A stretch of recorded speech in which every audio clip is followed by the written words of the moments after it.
na budúce. No a teraz sa ideme venovať bylinkám, pretože bylinky môžu mať mnoho účinkov, samozrejme liečivých, ale zaujímavé sú aj tým, že sú chutné, voňavé. Viac už o bylinkách a dnes špeciálne o mete sa porozprávame s Katarínou Grich, nutričnou terapeutkou. Katka, dobré ráno, vítaj medzi nami. Dobré ráno. Katka, dobré ráno, ale ako mali by sme si možno zadefinovať, že čo to vlastne sú bylinky, lebo rastie toho veľa, ale nie všetko môžeme považovať za bylinky. Tak čo to vlastne, ak si to môžeme nejakým spôsobom zadefinovať? Som nutričný terapeut, nie bylinkár, ale samozrejme používame byliny pre ich rôzne účinky, čiže sú to aj ako terapeutikom, čiže lekári používajú takisto bylinky, ale aj v tej kuchyni ich používame nielen pre ich liečivé účinky, ale aj pre tie aromatické zložky, čiže pre ich chuť a samozrejme aj vôňu. No, majú rôzne fytochemikálie, ktoré, kebyže začíname vymenovať, tak asi by sme neskončili, ale v prvom rade tie liečivé účinky asi nás zaujímajú, nie len tie silice, pre ktoré sú teda veľmi známe. Ktoré bylinky sú u nás možno také najpoužívanejšie?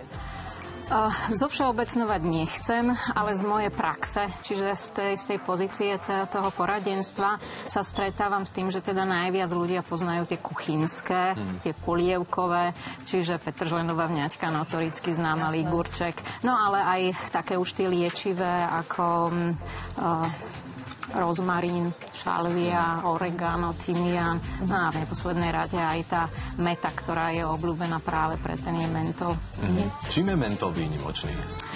Výnimočný, no vôňou. Poznáme ju naozaj pre tú vôňu, i keď teda je asi dôležité povedať, že je aj v syntetickej forme, čo teda hlavne v tých osviežujúcich cukrikoch sa vyskytuje, ale tam naozaj tie liečivé a pozitívne účinky mety nenájdeme. Meta sama o sebe teda nie len pre ten mentol je zaujímavá, ale hlavne pre tie terapeutické účinky, čiže ona má množstvo polyfenolov, rôznych iných fytochemikálií, ktoré sú pre zdravie veľmi užitočné. Čomu je prospešná na ten organizmus? Ono má ich veľa, ale teda keď výjmem tie také, čo používame bežne v praxi, ani si to neuvedomujeme, sú práve tie, ktoré podporujú imunitný systém, čiže protibakteriálne, protivírusové, čiže už pri obyčajnej nádche, bolavého hrdla, afty, až po bolesti zubov a gastritídy. Samozrejme je vhodné ich aj kombinovať s inými antiseptickými, ako je práve ten rozmarín, šalvia alebo tymián. Potom uvoľňuje hladké svalstvo, čiže pri ťažkostiach dýchacieho systému, ale aj tráviacich ťažkostiach, syndrom dráždivého čreva, alebo aj nutkanie na zvracanie, alebo nejaké to nechutenstvo. No a už žien menštruačné problémy pozná každý, čiže tiež uvoľňuje svalstvo. Ak by som mala pokračovať ďalej, tak samozrejme v rámci trávenia podporuje trávenie a tu by som asi zvýraznila to dneska veľmi problematické je znižovanie cholesterolu, čiže aj metatuna pomáha, podporuje tvorbu žlče, aj jej vylievanie, alebo teda uvoľňovanie tráviaceho traktu. Čiže takto by sme naozaj mohli pokračovať ďalej. Bolesti hlavy.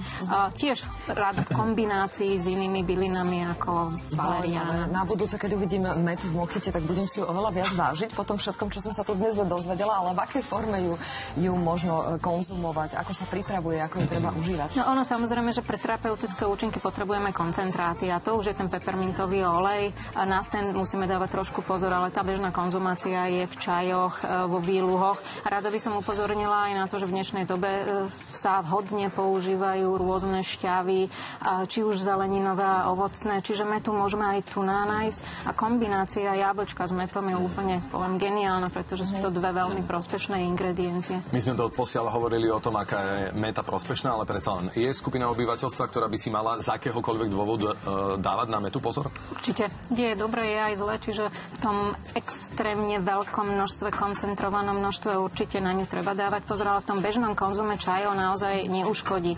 Ale keby sme teda mali vybrať, že na čo dávať pozor, tým, že uvoľňuje svalstvo, hladké svalstvo, čiže u pacientov s refluxnou chorobou alebo hyperaciditou, čiže prekysleným žalúdkom, tak tam určite je kontraproduktívna, alebo u anémii.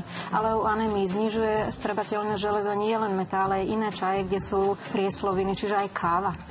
Čiže na toto asi pozor. Katka, ďakujeme ti naozaj za veľmi bohatý rozhovor, obsažný rozhovor o bylinkách a špeciálne o mete. A teraz sa už otáčame na Dušku, ktorá je za nami, pretože tá má pripravenú cenu pre nášho televízneho diváka. Tak diváčka Jana Házdet získava plnú dávku energie a vitamínov 100% ovocných šťáv značky Fruxifresh od spoločnosti Gas Familia. Blahoželáme a na toto som sa ja naozaj tešil, pretože je medzi nami aj Vládko Koč, barista.